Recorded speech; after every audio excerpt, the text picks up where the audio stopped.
What's going on, everybody? It's Friday, and I'm exciting today. I'm so excited about today's show because we have a legend showing up.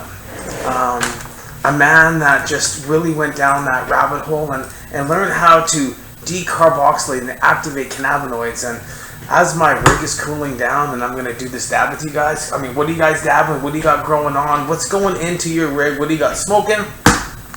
Tell us, let's talk about it. But first, right now, I'm going to have to do this dab.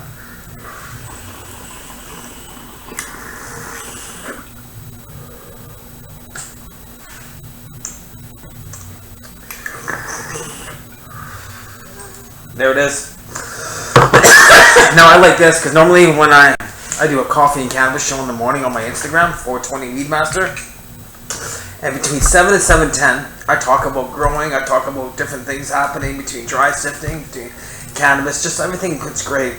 Then I do my 7:10 dab, and then I ask a question and try and remember the answer. And if you win, you get free seeds. What's this right now? I got a message here from Dr. Paul Horby. He's actually going to be here in 10 minutes or less, which is just fantastic. And you know, it's I don't know, a lot of people know a lot about Dr. Horby or even who the man is. Hedron Analytics was his company back in the days. He did a lot of research on the endocannabinoid system. Like, we're not talking about a little bit, but he went down that rabbit hole. He started working with the Cancer Research Center back in, I think it was like 1998. We're definitely going to talk to him more about this. But Paul started testing cannabinoids, cannabis, and THC for cancer. And he was working in a lab and had to do with hemp. We're going to talk to him more about that when he gets here, because it's pretty amazing how Paul actually really got into studying cannabis, but led him into this amazing research. And what was really cool is when he, well, I'm going to speed up a tiny bit right now and tell you when I met Dr. Horby. And the reason why I'm just so excited to talk with Paul, because he's kind of like my mentor. He's kind of the guy that showed me everything, that taught me how cannabis binds receptors, talked about the endocannabinoid system. Like, I'm talking like he taught me so much. I actually have a book here, guys. This is what's pretty cool. This book is like from 2006. I learned about neuromodulations. We talked about G protein couple receptors and how cannabis bind receptors. We talked about anandamide. Like, you can see I did serotonin. This book just keeps going on and on and on. We talked about tryptophan. We talked about anandamide. You can see everything. Tetrahydrocannabinol. I did so much research on cannabis. It was my rabbit hole. I was trying to find out how cannabis would help me. What? Cannabis for chronic pain. Like, I think a lot of people don't know what got me into being so like gung-ho about really researching cannabis was actually my fall of 28 feet on the concrete back in 2005. I actually had a paper here, and I was going to talk to Paul about it because Paul actually helped me write the paper. And it's actually in a magazine here, Treat Yourself magazine. We're waiting for Paul to show up. So I'm going to get these little messages right now. Oh, you got product for me too. Some great things happening.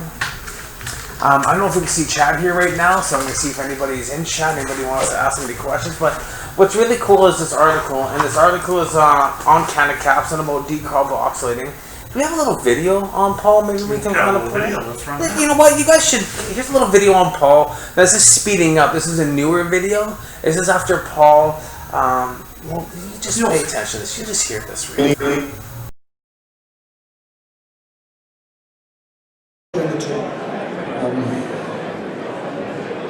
About 2.5 months ago, I fell from a ladder in Spain showing off to a younger employee and broke my leg and elbow in 2 places. I was in hospital for a week, had 2 surgeries, and all I've used for post-operative pain is hemp flower extract, meaning the trichome from the hemp flower. There's virtually no THC in that, but I did notice that in the first few days in the hospital, the opiates synergized very well with the CBD capsules I was taking. And they're standardized 50 milligrams of CBD, and they also have a very high beta-caryophyllene content, which is a terpenoid. I'm not getting to the point of the question is how does THC and CBD interact, but I did notice that when I topped up on high CBD doses, and at night if I smoked a joint, whether it was indica or sativa, a high THC, I would go to sleep. Often a sativa will keep me awake, but this didn't happen. This is preconditioning with cannabidiol. So I believe that, to answer the question in a very general way, that CBD and THC synergize in their activity. They work together. They will increase pain relief. Now let's talk about cannabidiol, CBD. It was actually Molecule of the Year in 2007. I normally had a paper here. You want to look that up. It's by Fred Gardner, Molecule of the Year, CBD. And we talk about CBD being antispasmodic, anti-inflammatory. It kind of slows down. And I got into more of that research talking about how natural GABA, I have a book, talk more about the central nervous system. You know, like the research that we did, learning how cannabis helped people with chronic pain and work off of 5-HT receptors. And I really I'm going to slow down on that little research there right now, just because you can really go down that rabbit hole. If you really, really want to learn, you can just, my whole research started with Wikipedia, actually, learning about the endocannabinoid system, anandamide, 2-HE. Then I looked at cannabidiol, cannabinol, which is CBN, THC, delta tetrahydrocannabinol. So we start looking at all these different cannabinoids and how they actually started helping me and understanding why they were working for me. And it's I think it's in 4 minutes. 4 minutes. I'm gonna have Neil go downstairs and grab Paul. So what's really amazing about Paul is the research that he did do. And you're going to meet Paul. It's been a few years since I've seen Paul, but Paul suffered a really bad accident a few years back, and he fell. And when he fell, he hit his head really, really hard. Hard enough that he was actually unconscious for quite some time. And he did suffer a bit of a brain injury. So you can see Paul is still smart. He's still that amazing man that knows all the research and stuff like that, but I have to kind of slow it down a little bit and talk a little bit slower and get him to get into that research and let him just start talking about the exciting stuff that we did. Now, Paul wrote so many papers. Here's one he wrote on the endocannabinoid system. This is one he wrote back in 2008. And he really gets into talking about the homeostasis. Homeostasis is I'm not even going to read this without glasses, so I don't think I should be reading a lot of these papers, but there's going to be some links that we're going to put into this video that I can get a Neil so you can link to some of these papers that we're talking about. But I was initially talking about how I met Paul, and I met Paul because of this. Like 28 feet on the concrete. So in 2005, and you can read this, this is issue 39 on Treating Yourself magazine. We're talking more about cannacaps and standardized medicine when it comes to converted forms of THC. That's something Paul actually stumbled across and actually started realizing how to decarboxylate cannabinoids was back in like 2003. And this is pretty exciting because he started doing some research with the British Columbia Compassionate Club Society. Now, if you go back into those days, he was working with people like Hillary Black, Mark Richard Bubbleman was also working there and stuff like that. And then we went, there's some great research that came out of the BCCS. And and he's here. So you go down and that. Paul's going to be coming up here right now, which is pretty cool. So Paul did a lot of this amazing research in the beginning. He learned how cannabis bind to receptors. He talked about how to decarboxylate and have cannabis help people with different conditions. He worked with people like Spaz. He was on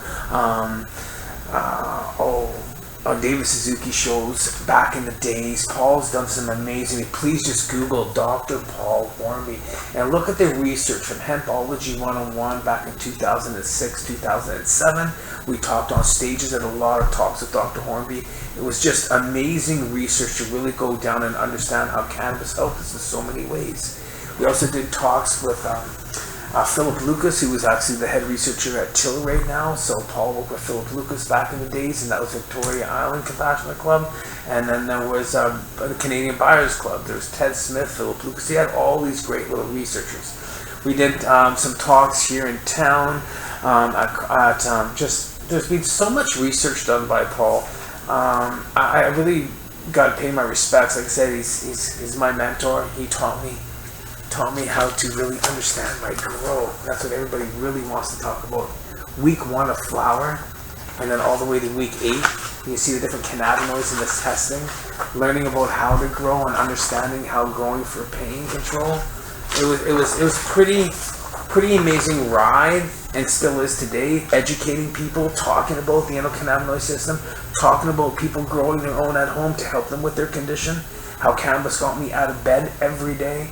Like, it helps me the most. Some people say it helps them most with anxiety, especially smoking when they're infused. So you're going to find different cannabinoids going to help you with different conditions, and you're going to find different dosages are going to help you. Some people like to get high, some people don't. Some people like those CBDs, some people like the THCs. I kind of like it all. I like the medical properties of terpenes and terpenoids, because there's another great article that we talked about. You see, some of these are dated, like this is 2007. So you can hear what we're talking about, what I'm getting into. It's a lot of the research that, when we can get up with Paul, is standardized natural cannabis and pain management. So that's a published study. That's the first published study on natural cannabis and pain control. And that was by Dr. Horby, Manju Sharman, and Bree Stegman. Now, this was a research paper that we did at the Green Cross Compassion Club Society. This was a lot of stuff when we coming off a lot of heavy pharmaceutical drugs. Because don't forget, I had fallen 20 feet into concrete.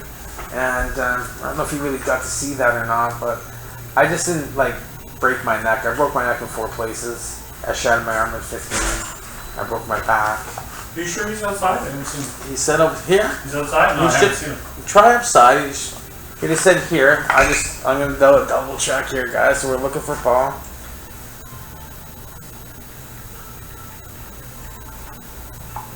I'm messaging Paul to make sure he's out front. I like head high THC. See, if Kevin likes a heady high THC, depending what you're looking at.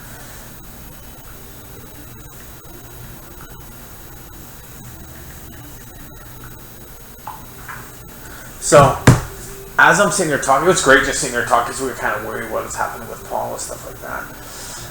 And I was going on about my injuries and what had happened to me, so I was just showing you a quick little picture how I completely shattered my arm. As you can see, I broke my neck, and that's just a small picture of my neck. My neck picture now, and when we talk about dealing with cannabis pain, there's nothing. I live a pretty good. Oh, Paul, can't miss him. Older man with a cane. He can't miss him. He's got to be out front. Out front, downstairs. Maybe he's in the store or something like that. He's parking, so he's an older man with a cane. See if he's in around there. You're gonna have to try and find him. Oh, we're looking for Paul. Hello, Paul? How are you, my friend? Hello? Hey, John, I'm out front. Somebody come around and get me. Okay, so Anil is on his way down right now. He's out front. He's coming down to pick you up right now, Paul. We're going to see you here in a couple minutes. I can't hear you, I can't hear anything. You can't hear anything? There'll be someone down there in a minute. Yeah, I'm coming up. Perfect! Paul's coming up, guys. So we're going to be a little bit more slower with Paul, and I like to talk a lot. Oh, I don't know if you guys are on my YouTube channel or talk on my Instagram, but I brought a seed here a couple weeks ago, and this is the one I put in the windowsill. And then I actually put the other ones underneath some LED lights at my house. And this is going to be the best part, because these are the ones under the LEDs at my house. I don't know if you guys can see that or not. But they're definitely that high compared to this one that's being in the sunlight. So LEDs for the win, that's for sure. And we got... I'm sorry, let's do a dab. Everybody's got to do a dab. How you doing, Paul? Come on in, we're going to get over here. We got you on your microphone. You're looking great there, fella. I don't have a mask. You don't have a mask? Okay. Come on over. Step right here. I was just sitting here talking, Paul, which is of all the amazing research that you've done and how, if it wasn't for yourself, all the edibles that people are eating and the decarboxylating and the CBDs and THCs, I think they might would have picked up on it, but I think we'd be a little late on the run here right now. But got your cane coming?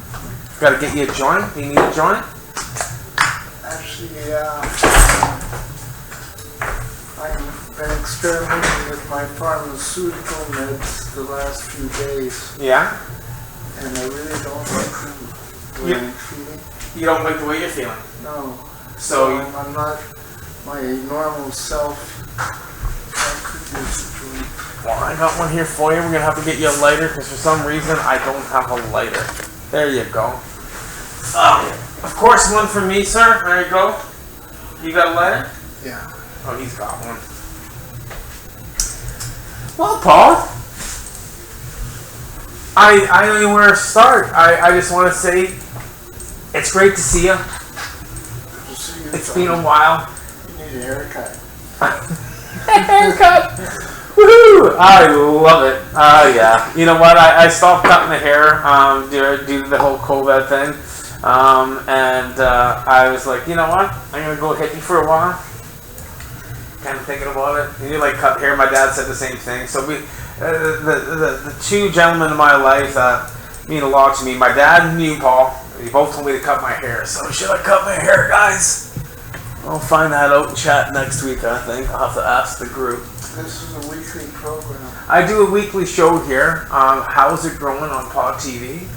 And then on Mondays, on my YouTube channel, I have a Johnny B Grow meeting I have a Discord Grow group, and we have a 2-hour meeting about growing. And I would love to have you on there for a couple hours. That one we do through Zoom, so you can sit at home and we can just talk through via, that's a whole nother way, but I would like to suggest an idea this week and elaborate next week when I talked about it more and thought it through more. I would love to do that with you. Yeah, definitely, because I was saying, I mean, I started bringing up some of the papers that you wrote, like back in like 2006, like the endocannabinoid system. Remember these papers? What do you got? I got a number of new ones. Give you. A new one. I got all the old ones. Through these. One is more important than most. Now, this is what we're talking about here, guys. This is what we're talking about. Yeah. Some serious research. This is what we're here to talk about. Then we're going to have you back on the show, Paul. That is a proposal I would like to elaborate in the next time I'm here. I'll talk a little bit about that now, but I'd rather elaborate more next time. Yes. Because we can actually initiate this very feasible and it can be done here in Vancouver. Well, we already did a lot of harm reduction when it came to curbing opioid and deaths and stuff like that. Like, if really in reality I was on heavy opiates, pharmaceutical drugs, Oxycontin, oxycodone, and that was that journal we did right here, standardized natural cannabis and pain management. So this is one of the first papers that Paul's talking about harm reduction and getting people off of pharmaceutical drugs, talking about cannabis for pain control. It was I always say a book that I carry around with me, Cannabis for Chronic Pain. Harm reduction, getting people off opiates, I think it's really all about pain. It's all about pain relief. It is about pain relief. A lot of people are hooked on pharmaceutical drugs and using illicit drugs for some type of pain relief or mental relief of some sort. So we find a lot of people are using the heavy opiates for methadone and stuff like that because they have chronic back pain or they got some kind of chronic nerve pain or something that's going on. I mean, that's the biggest thing we're looking at is cannabis for pain. Cannabis for chronic pain. People who are severely in a lot of pain. Where opiates just become... Like, you remember when you met me? I was a zombie. Remember you told me that? I'm feeling a little zombified. You feel a little zombified. That's the pharma. It's the psychotropic anti-seizure meds I want. I've been having seizures since I fell off the balcony in Spain. So, we just actually played that little video in the beginning here, Paul, about you falling and breaking your leg and breaking your arm and hurting yourself. What video? Well, you missed it. There's part 3 of you talking in Spain. Oh. And we was just... in Spain when the video was taken? Yeah, was it No, Spain? no, that was from Vancouver. Oh, was it Vancouver? That was from a cannabis conference, and you were telling the story. Okay, because I slipped on the ice in Vancouver and whacked my head. Oh, That's what causes damage that is bringing about the seizures. A few months earlier, I fell off a balcony in Spain, broke my leg and elbow in 2 places. That's where the chronic pain comes from, because it does not go away. It doesn't go away. I gotta put my leg up on the couch at home. Yeah. Just to feel normal. Just to feel normal. Sometimes it's the way they position yourself or something like that. But I found a lot with me was the low dosages of steady cannabis. I used to take the high dosages. You remember those days I'd call you, Paul, would you just, whoa, you're like, Johnny, I told you to eat 1. I had 3. The little chocolates that Darlene made, 2006. I know what it's like to hit a pinhole, John, guys. can you carry on? You're talking about if you take too much, can actually make the pain worse. Make the pain worse. Yeah. So I found that the low doses and steady doses of cannabinoids would work better for me because I used to take a lot, like wax. I mean, I can eat a lot of cannabinoids for my pain and stuff like that, but a steady intake of, for me, okay, I used to eat like 4 or 5. I did one of the Forever Tear syringes, a full one there about a month ago. That's 600 milligrams. Yeah. Felt that one. Yeah, that one. I routinely will take the whole syringe. Yeah. 600 milligrams. Yeah, well, it's a little too much. You know what I look for? I always note the clock when I take it, and then about between an hour to an hour and a half later, I get what I call lift off. I really like a good lift off. I get it easier though. We talked about my quips absorption, and for me, it always seems like 15-20 minutes. We talked about this, and a lot of people are going to get different time period. People like, I eat cooking, like I didn't feel anything, and they wait an hour, and they're like, oh, and they eat another one, and those are the people that maybe the fat doesn't absorb quicker or something. Like, I believe that taking it, waiting for an hour, not feeling anything, then taking another dose an hour later, that's leading to an overdose and cause a lot of problems. exactly. So I say after an hour you don't feel it, smoke a joint. Because remember we used to always say smoke a joint, and I remember this because it might actually kick in that extra, what you're looking for, to actually enlighten those cannabinoids that are starting to hit the CNS. I haven't thought or tried smoking a joint. That's an interesting suggestion. So I do this all the time, so it's good that we're talking about this. The things that I've realized, like I ate some stuff last night from one of my viewers, Pure Plant Profiles, and he gave me a psychedelic little sleep, and it was made with cocoa butter, it was made with reishi mushrooms, it had cannabis, and it was really tasty and stuff like that.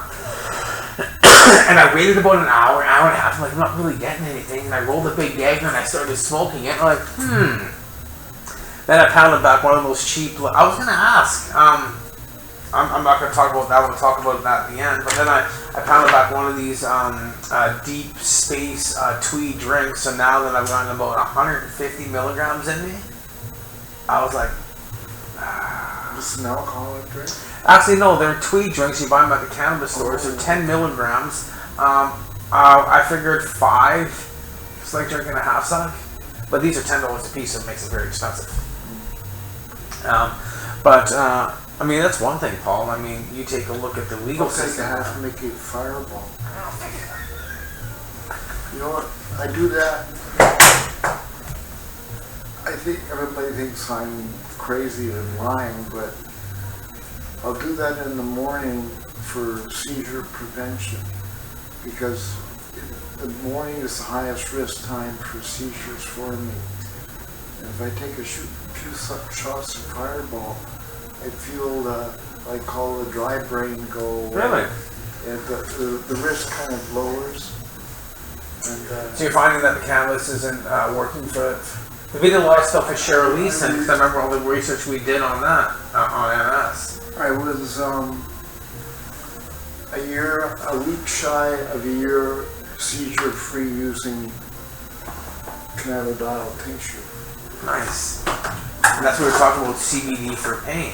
And CBD, like I know right now a lot of people are able to get a lot of CBD drops, a lot of CBD stuff from the legal stores, but now we're talking about dosages, we're talking about the amount of CBD depending on the individual person and stuff like that.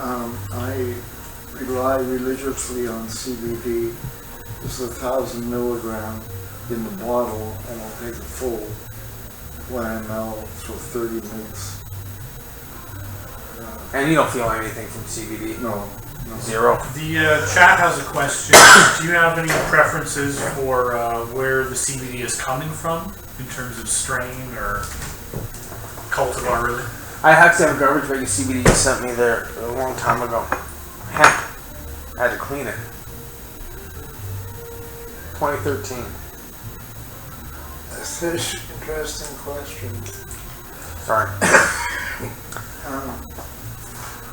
So Mary's CBD is CBD in my mind. The molecule is CBD, but where it comes from, obviously the plant product I prefer. And a CBD strain is producing mostly CBD. It's not part of 50-50 CBD. I like a CBD producer, of which there are a number now. Now we talked about that. Remember when we used to go out to Manitoba to J Green, and we did those big barns full of the CBD strains. You did all those tests. I know you're smiling. That's some. Well, there are many now. There's many now.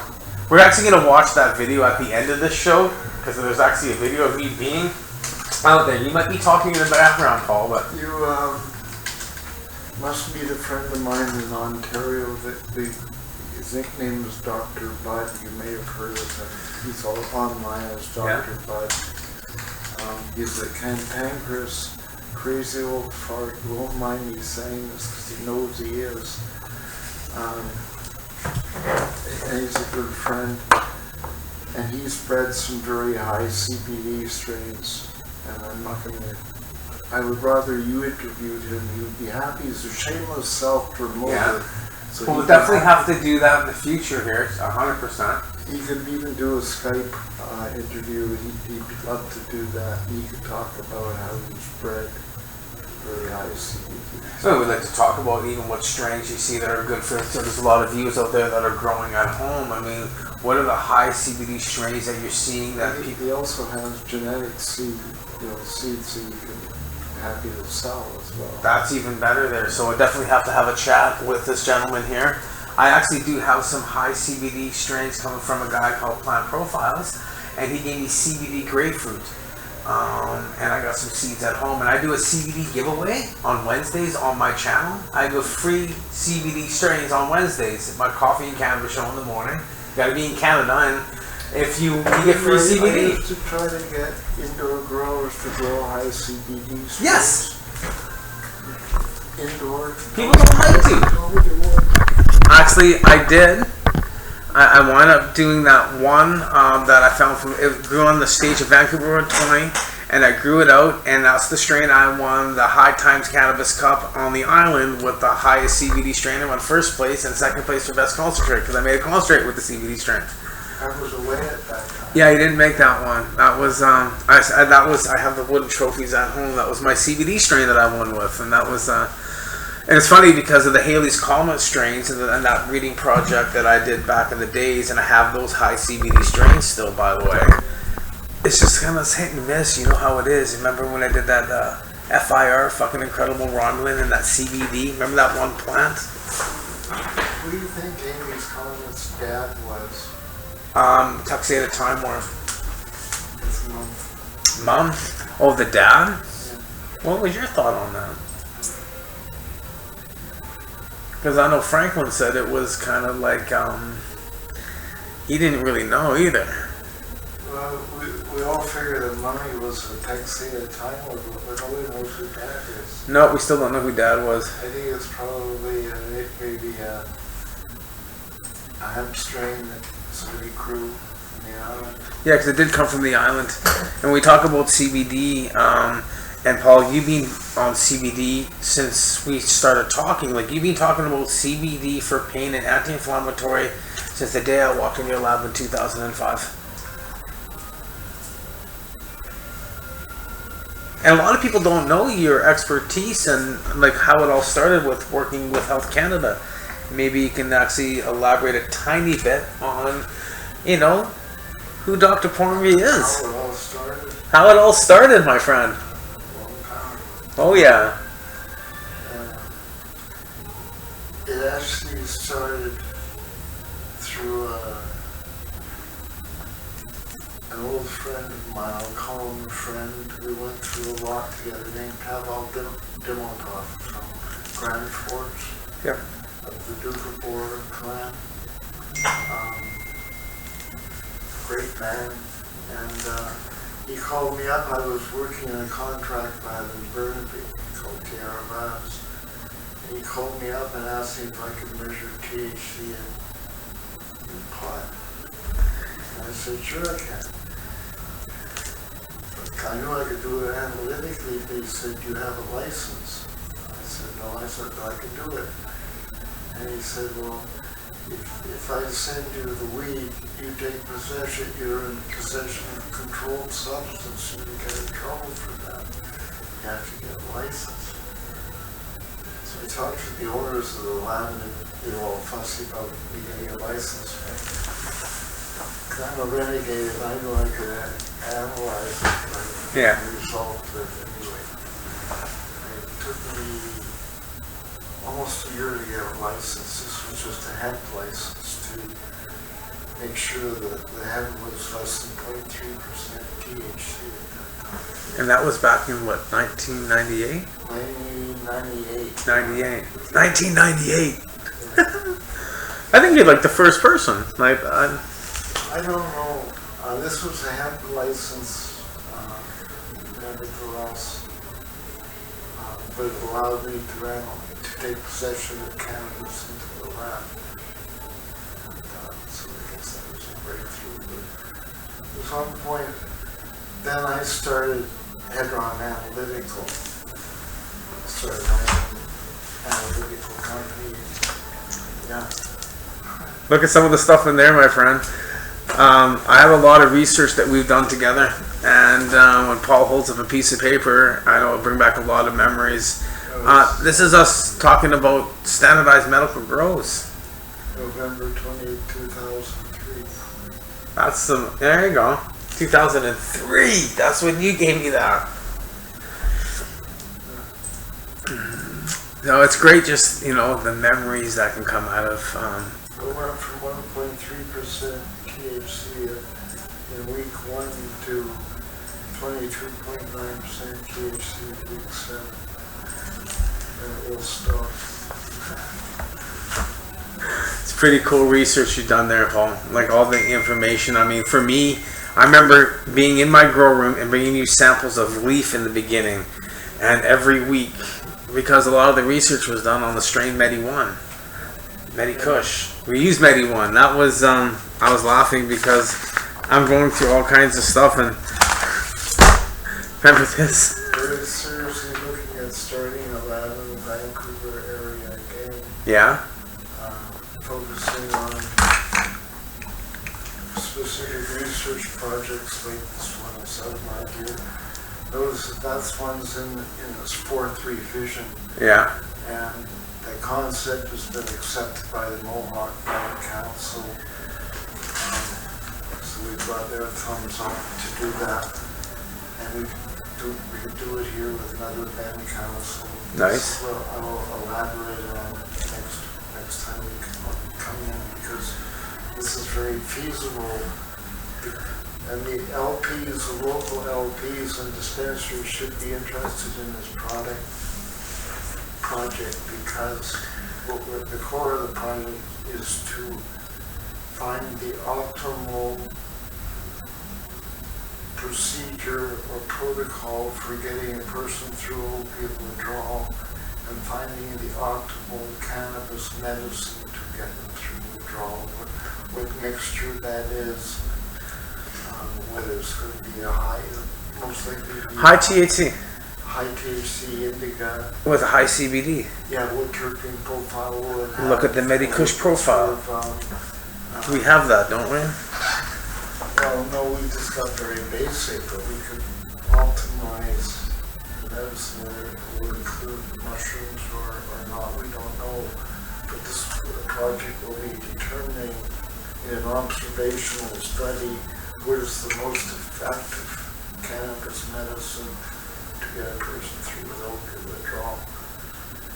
And we do it as a simple observational pilot study. It's not a double-blind placebo-controlled study, which is very expensive. We do it as a simple observational study. Like the case I did was an observation. And we look for trends. We look for trends in the medicine and the protocols that we're using. Because there is a big thing out there of people using opiates for pain. A lot of people using illicit drugs and stuff, and they're having problems getting off them and understanding how to be able to. For me, I was hooked on heavy opioid drugs. I've been through all that in a huge way. So I understand that, and being able to find it really takes the person to believe too, because there's a lot of. You'll make an excellent assistant. Oh, I love to assist because of to help people truly understand opiate withdrawals, pain control, cannabis, sound therapy, distraction therapy. You need a toolbox to deal with pain, and that's a very important part of dealing with pain. It's not like you can just deal with pain. Pain's a very detailed beast that doesn't go away and knows exactly what points to push and pull. So with that, when you go to work, you have a toolbox to work on your job. Your job is working on your pain. This is what I learned a lot in pain therapy. And you got to know what is in that toolbox. And the very top of my toolbox is normally a dab or a joint or stuff like that. That helps. When it gets really bad, I look for the creams. You know what I mean? That helps me with my creams and stuff like that. When it gets real fucking bad, then I get into real good sedation. I go down, I pull out the heat blanket, I pull out things that are going to help me with the high CBDs that are going to work on my knees. There's certain things that you use, and that's the best thing about understanding how to use cannabis for pain. It's not that takes it away like opiates do. That's the biggest problem. And then once you find that the opiates are causing you more pain because you start chasing pain. You know what I'm talking about, because when you take opiates, your pain goes away because it's basically blocking the receptor of pain so you don't feel it. Cannabis kind of slowly binds to it but doesn't block it. It's still, the pain's still there, but it dulls the pain. Is that the best way of saying it? It is for me. I look at it as a balancing act. I often use the analogy about a mobile you hang above a kid's bed. Oh, I didn't pay for my parking again. Fuck. I got a parking ticket last time. I have to do this right now.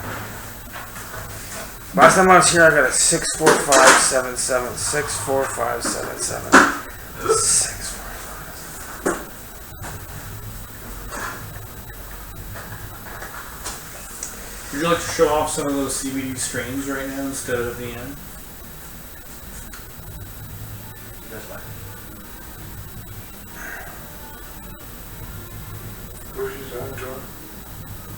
Sorry, I gotta do this because I got a parking ticket last time I was here, and it cost me $77. That was 2 weeks ago, and I just did it again to myself. Okay, what were we talking about? Dab time. How you doing? You should sit down beside your dad. No. He's like, no. Balancing act, cannabis. The balancing out with cannabis and stuff like that. Like, I mean, for me, it comes down to balancing in my grow and standardizing my grow was a big thing that I worked on. That was a big thing we worked on for a long time together. With the physiological balance in the human body. Oh, fuck. I look at it like a mobile you hang above a kid's bed. If you hold it from the top, everything will hang in balance. And if you pull one of the hanging down parts, the whole balance will shift. The endocannabinoids work from the top of the mobile, always trying to bring the mobile back into homeostatic balance. And if you homeostase the central nervous system, everything will be in balance, and it will de-inflame the immune system, it'll balance the endocrine system, all of it. Well, you say cannabis is a master regulator to the central nervous system. This is why it works for crack cocaine alcoholics. When you're on a crack binge or an alcoholic binge, when you're trying to get off it, you often seek out a joint not to come down, but to balance out. Yeah, to feel better. Yeah, to feel better. To feel better. Yeah, And the same thing, you're trying to balance your pain. You're smoking a joint to feel better. You're not trying to get high. Homeostasis is one of the most important functions in biology. The homeostasis central nervous system. You've got a healthy nervous system. You've got a non-depressed nervous system. You've got a non-anxious nervous system. That's the role of cannabidiol.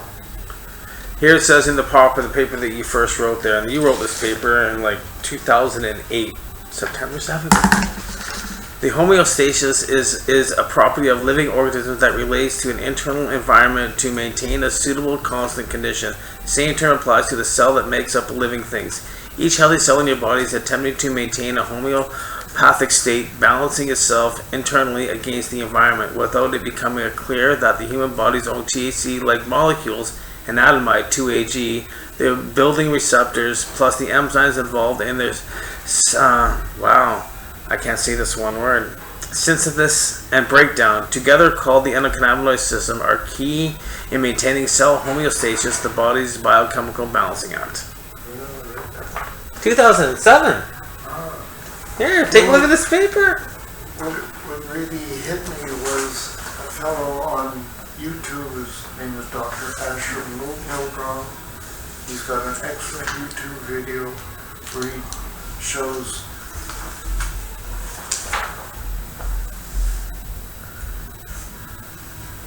points of the mobile and how there's, I believe, 250 different on-off switches in the immune system, how it cascades through the immune system, bringing about homeostatic balance, yin and yang, if you like, throughout the whole immune system.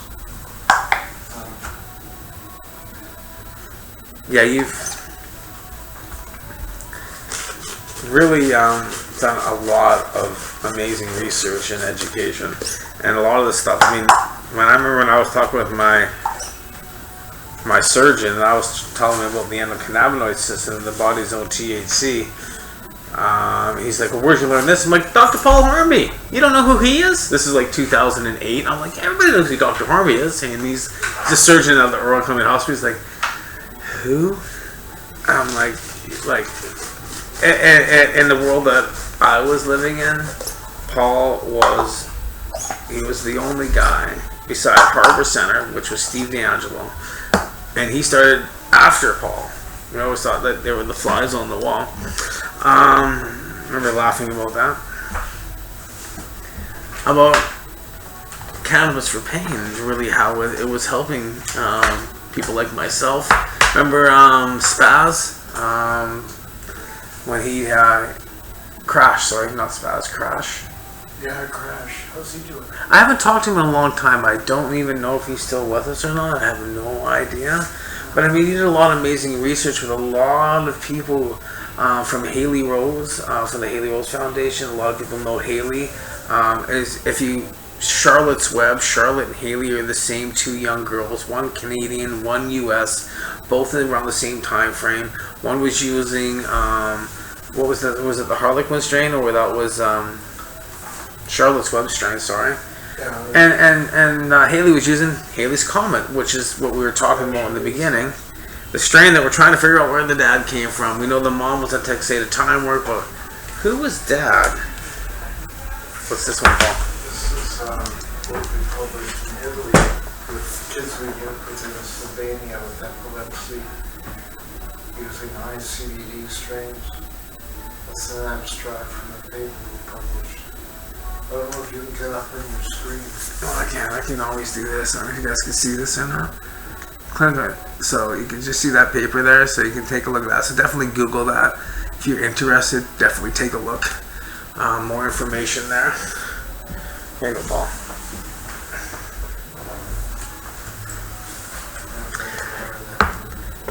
I mean, over the years, I mean, you've seen a lot of different strains out there. I mean, what do you recommend that's going to be the best for the people growing indoors? Do you see any high CBD strains being grown indoors yet, or most of it just hemp outdoor strains that we're talking about? Dr. Bud has a number of high CBD seed that can be grown indoors. Yeah? So there you go. So we're definitely going to get a hold of Dr. Bud. Yeah. Talk more with him. Like I said, plant profiles. He's got the high CBD grapefruit, and he also did a CBD Balm cross with Rockstar. There's another. So I'm not. I like THC. I live in chronic pain, so I'm not a big CBD guy. For me, I always say Rockstar myself for my pain. You like what? Rockstar. You like Rockstar, high THC. Me too. It has a really interesting terpene profile. And that's what we gotta really look at. Like when I did the terpenes and I came out of the surgery in 2016 when they took out my C4 and C5 vertebrae, Mark Richards put 15 different terpenes underneath my noise with D420K, Darren. And one of those terpenes took my pain away. It was the Purple Punch. You take a look at the terpene profiles of the Purple Punch. Now we also take a lot about THCV and like the Bubba Chem, the Haley's Comet, and the Medi Kush. Those three strains I always stuck to are always high in THCV. We talked about that too. Rockstar, we've been analyzing terpenes for Rockstar from the farm that we grow it on in Ontario. Yeah. And invariably Rockstar will come out with virtually equal myrcene and caryophyllene. Caryophyllene is a powerful anti-inflammatory terpene as I know it.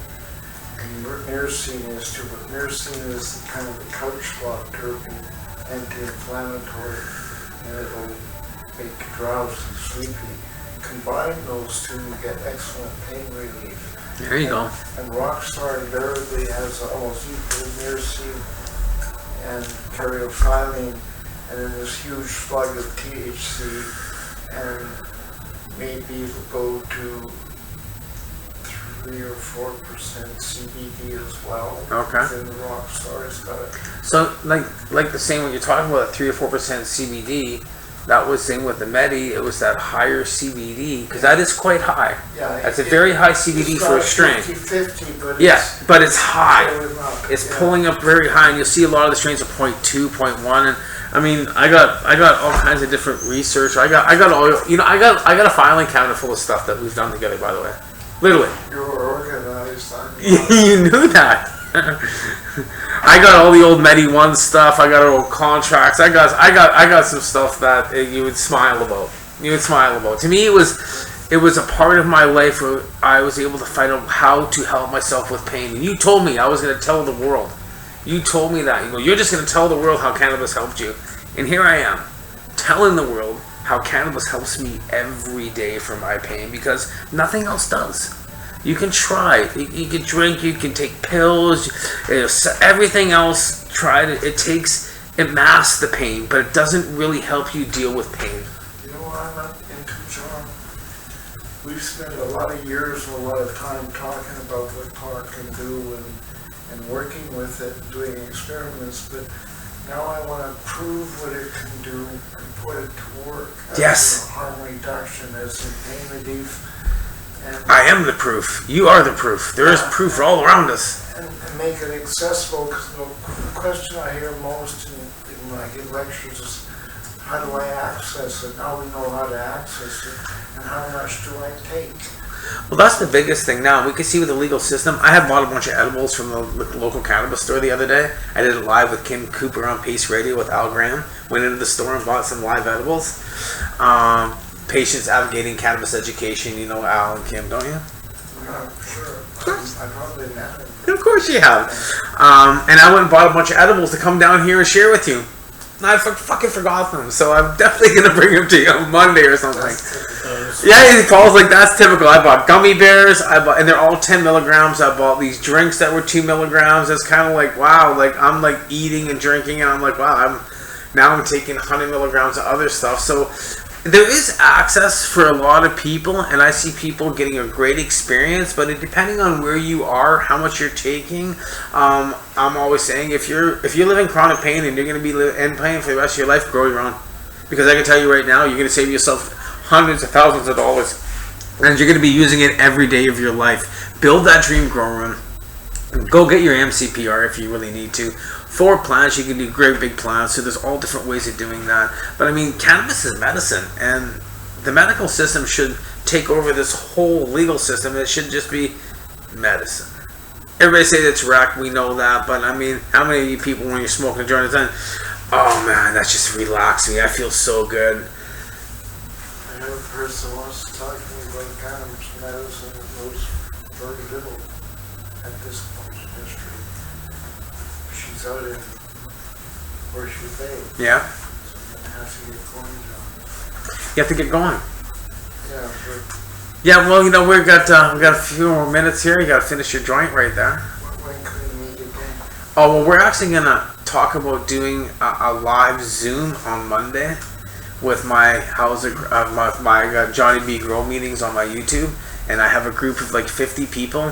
And I have some questions. One Ben wanted to ask you. Ben is one of the best bakers out there. I got to bring you one of his caramels. I had that too. I forgot stuff I wanted to bring you, Paul. But we're going to be seeing each other a lot more, so it's all good now that you're back. But Ben wanted to ask you a question. You always talk about the importance of standardized, consistent dosage for patients, and also using the whole plant for full spectrum effects. Have you tested any of the legal edibles yet for standardization in dosages and total cannabinoids?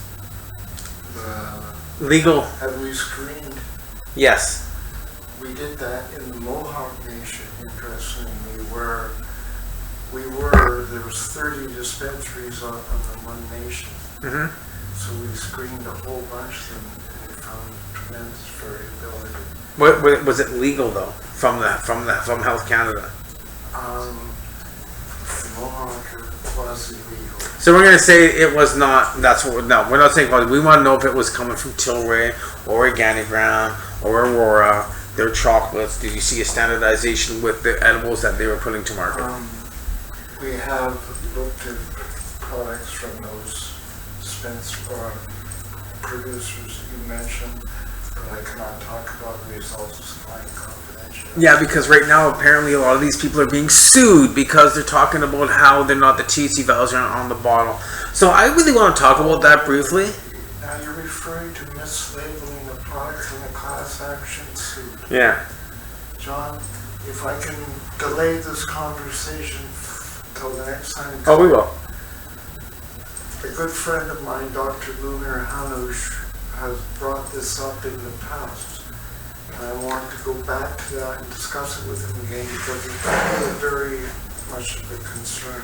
And well, I can tell you one thing right now, and you know, and I know that. So I test the value of a bud. I put it in a container and seal it up, and then I test it a month, 2 months later. It's changed.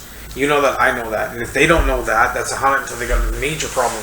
Cannabinoids do convert, things change inside that bottle with heat, with pressure. We know that with the amount of moisture. There's so many different variables inside of a dry bud. They can't really stand. They can't put it on there. It can be between a certain amount, but there's no damn fucking way that they can standardize in a bottle and say here's some bud and this is what it is. You know that, I know that, because we've tested the top, the bottom, and the middle of the plant. We've seen same profile, different cannabinoid levels, and that's the biggest thing I've always seen. With quality control, you always do a window. 5%.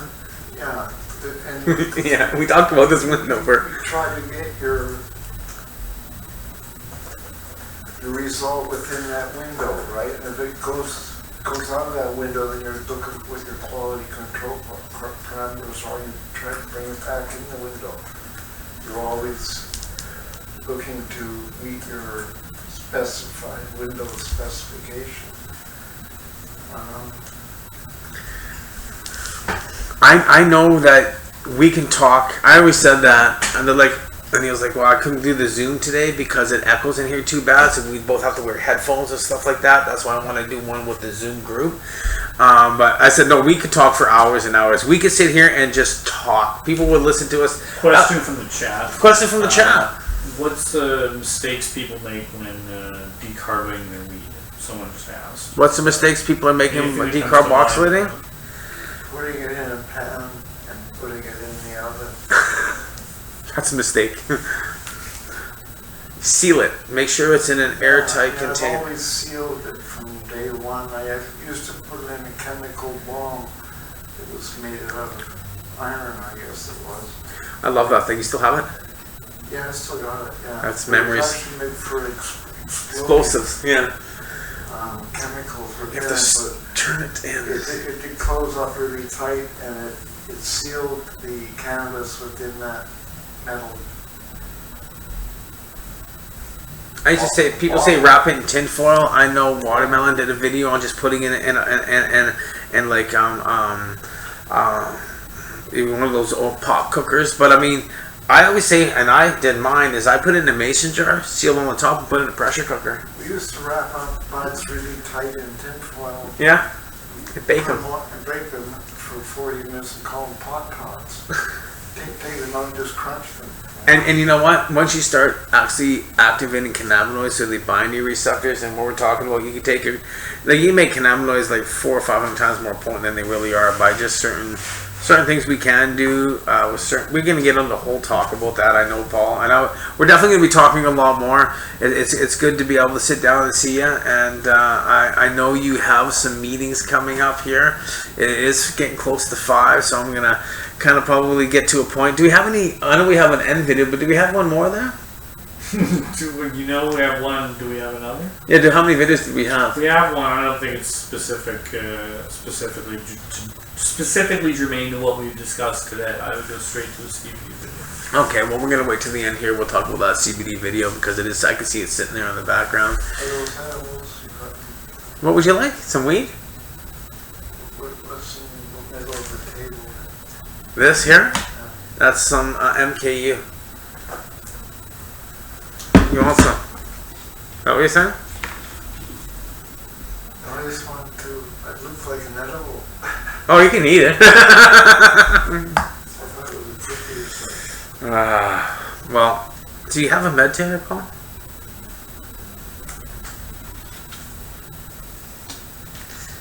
Now, you know I don't trim my weed because I figure that's a sin. You trim it when you smoke it. So that way you don't knock off all those beautiful trichomes. It is a good point. So, I'm just going to kind of really start filling this thing up here for you, my friend. Remember, Jimmy Like, I'm like stuffing this thing full. gave me royal shit because I put a bag of pot in my suitcase and sat on it to squash it down to zip it up. And he goes, "What the fuck are you doing? Those are cherries. You wouldn't sit on cherries." Here you go. There you go. You don't have to sit on that. You get roughly fit about 12 grams in there, so I stuffed her full for you. And it's the XL, so definitely. I think blue is one of your favorite colors, isn't it? No, I'm trying right now. I was just throwing that out in the dark. Actually, got no idea. I forgot that a long time ago. I do know Paul doesn't like coffee. He likes actually cactus tea. But I'm still growing those cactus. Remember that cactus you gave me back in 2008? It's literally this long. Yeah, I've cut it 4 times, so I got all kinds of ones. I give you one back. He's like, "Oh, really?" Yeah. I was telling my girlfriend. She asked me. She goes, "That thing is like getting so long." I said, "I've had that since Paul gave this to me back in like 2007. I've been growing that thing for 13 years. Don't touch it. It is from here to your microphone. It's about that thin. It's been growing like this. I've knocked it off. Yesterday, I knocked off. I think I broke off a piece, so I put it in. Reroot them all the time. So I got about 6 of them. You want it back? I got you a piece. Last time I did cactus, I had a seizure. No more cactus for you. CBD only. Don't forget that one. As much as I want that, you have to tell me where you're getting that and get me The some. last time I did a big seizure on April 16th in Ontario. It was 20 minutes after I took 20 micrograms of Lucy. Why are you taking Lucy? I was experimenting with microdose. Didn't work out that well. What? I said, don't do that. 20 micrograms. Stick with the CBD. We know that works. We know it work with Haley. We know it work with Charlotte. We know it work with Horatio. He's doing the same thing. Mushrooms. Well, we talked about that too, because I did low dosages of mushrooms to get rid of those cluster and tension headaches I had. And after I took them with at that 420, they never came back. Because you were there when I had the cluster and tension headaches. When I get out of my truck and just leave it in the middle of the road and run down the road going, leave me alone. I make some of the lion's mane. Yeah, you gave me some B12 with some other stuff in there. You made some pretty... See, as you can see, me and Paul could sit here and talk for hours and hours, but I know he's got a meeting to go to, so I'm going to make sure he gets out of here. I'm going to make sure you guys are going to watch this little end video that we talked about some of these CBD strains that we were growing like 7-8 years ago, but there's all kinds of research out here sitting on the table. We're definitely going to have Paul back more and talk more about it, ask some questions, send us some emails, see what do you want to know more, because we're talking about cannabis for pain, growing cannabis for standardized medicine, and it's really kind of what we haven't been talking about. The news we really want to hear, what's growing on, how you're growing, and what's growing on in your garden. We talked about that last week. Next week I want to hear what's growing on. We'll do a live Zoom meeting. We might not come into the studio. I think I won't be here next week. I will actually be in Tofino doing a live Zoom meeting. You guessed it, from Gastown Dave's little garage in Tofino. So I was going to talk to you guys about that, but that's what's happening next week. So definitely check us out live next week in Tofino, sitting in a hash lab, talking about hash. I'm bringing screens to do some separation. We're going to have Paul back again. And on that note, you guys have a watch. Don't forget to watch Carly Marley on Mondays. And we have Kyrus Marijuana Man on Wednesdays with... and then we have Neil on Truth, Hope, and Courage. Or am I saying that wrong? I always do. Hope and Change. Truth, Hope, and Change. I love Neil. Don't forget to check out his show on Tuesday, man, because Neil's having a great time. Lots of education there too, guys. Hope to have you a great growing weekend, and we're gonna see you growing soon. Peace. I really wanted to show you something. So, you know what? I got so excited. I jumped on a plane. I flew into... Well, I'll make it this way. I got on a plane and I had to show you this. So what we're getting in here, guys, is we're gonna go and take a look at a Halley's Comet. And it's being crossed, and it's going to be a Halley's Next Generation. So these are the high CBD strains that I've talked about so much, but I really want to take a really good look, and then maybe we'll be able to go and take a look at the original Halley's. I'm hearing that it's here too. So as we first walk in here, wow, so this is not a Halley's cross. This is another cross, but what I'm actually really here looking at, as you can see here, this is an outdoor greenhouse. But this is what we're looking at right here, guys. There are all these ones down the side. Yeah, you can see some similarities and stuff like that, but this here is the Halley's Next Generation. It's going to be a very high CBD strain. We're hoping maybe a 1-to-1 ratio is what I'm hearing. But I had to get over here and take a good look at this. Of course, there's always cats around where I am. We heard a cat meowing. So this is the Next Generation. And I believe the crosses have to come down to a canatonic. And we have something going on here. These are the number 16s, and they're crossed with some hemp. So there's all kinds of different strains here that I'm being actually taking a look at. And this all has to do with the high CBD, looking at THC and CBD ratios, because it's not all about the CBD, it's all about the whole plant profile. So of course, we're looking at 1-to-1s, and there you guys go. Taking a really good look at some bigger outdoor plants here.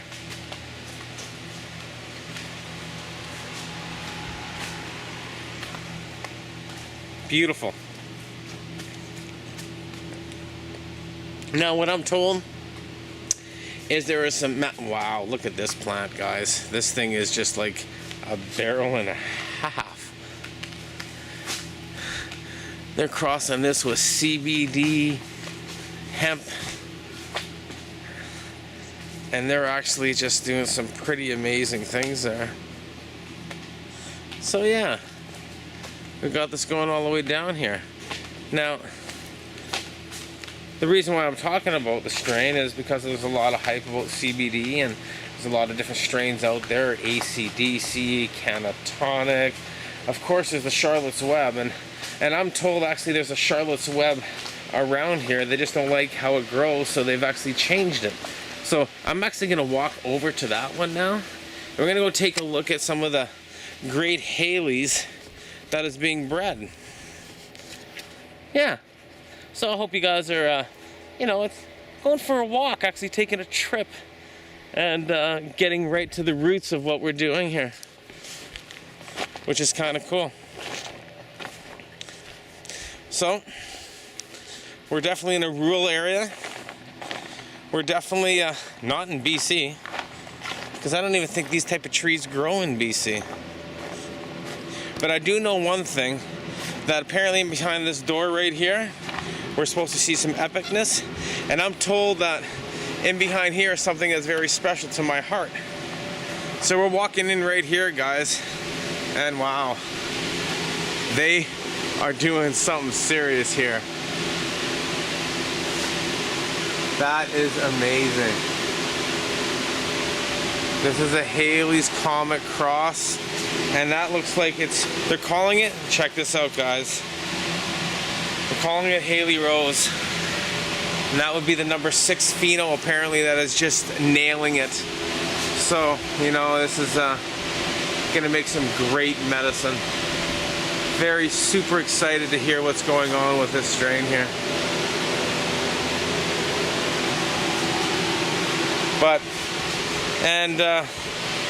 Walking in here, we have some more CBD strains here, and this one here is the Charlotte's Web that everybody's talking about, and well, it's down there for a reason, but wow.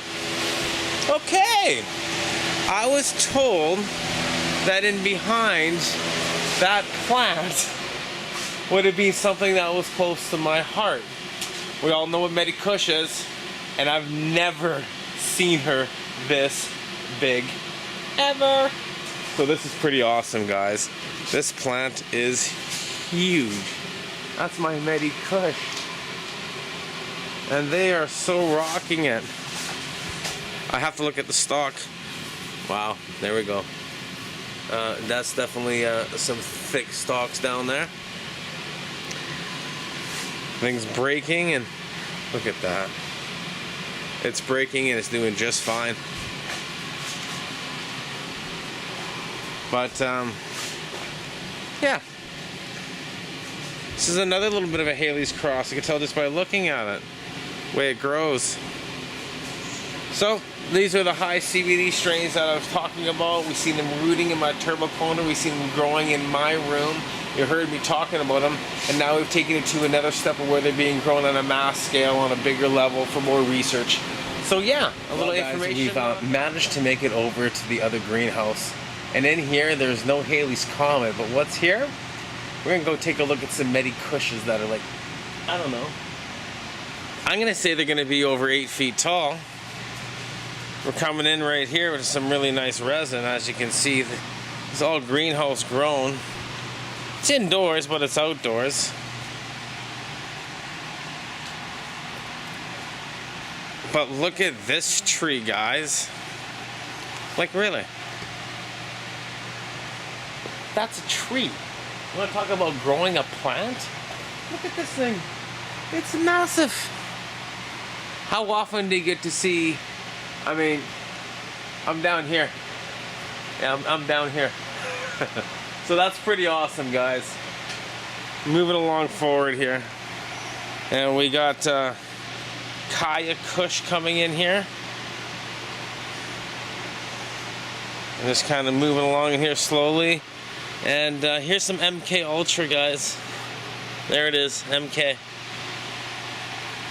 MK Ultra. Well, I see one down there that says MKJB. There is a Medi Kush tree that I've now seen twice of. So now I get to even see her bigger. That's how they're caging it. I love how they're using these cages here. And that's just so awesome. These are trees.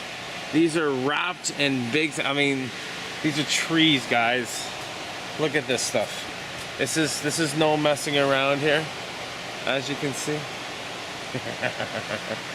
Yeah, no, definitely. You can definitely get right in there, and I guess these are all gonna get pulled out. This is just recently wrapped these, and then they pull these just kind of out like this. They just bend her in there and pull that out. So you can see it just, yeah, definitely. So, there's a big, gigantic Medi Kush. And another one right beside her, I can just tell by looking and smelling. But there you guys go. Medi Kush at its finest. Oh. So, as you're seeing, these are some strains that, of course, that I used to have and now have made themselves across the country.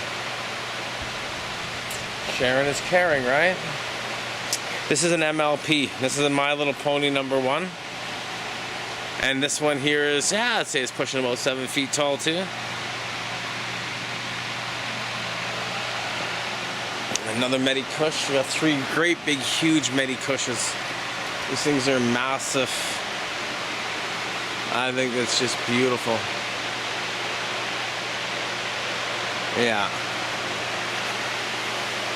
I know these got to come out. I'm doing this, and maybe I shouldn't be, but they need a little bit of love.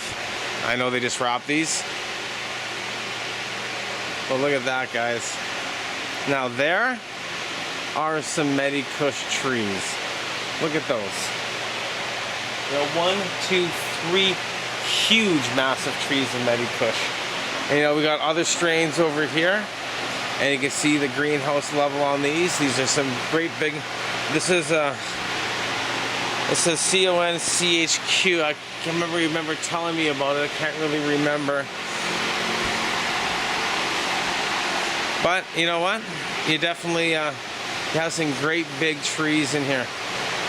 Yeah. I'm gonna probably get right in here, and I know what I'm gonna do. I'm going to grab my little Apex pen from my 420.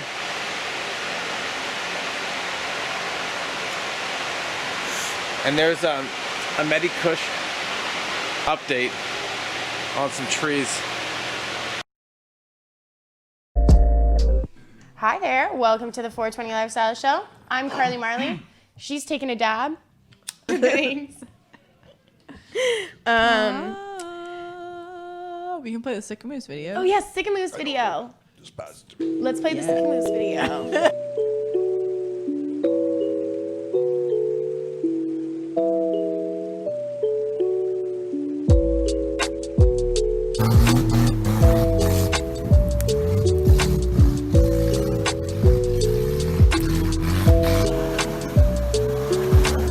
Yeah, so that's my home. That's like all over the place, I guess.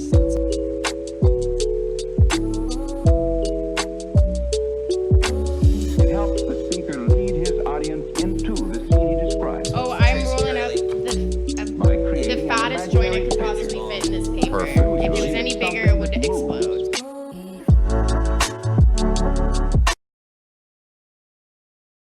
Are we still banned on YouTube? I'm Marijuana Man. Welcome to From Under the Influence. If they had weed, guaranteed they would make money. That's the only conclusion I can come to, is they don't have any weed.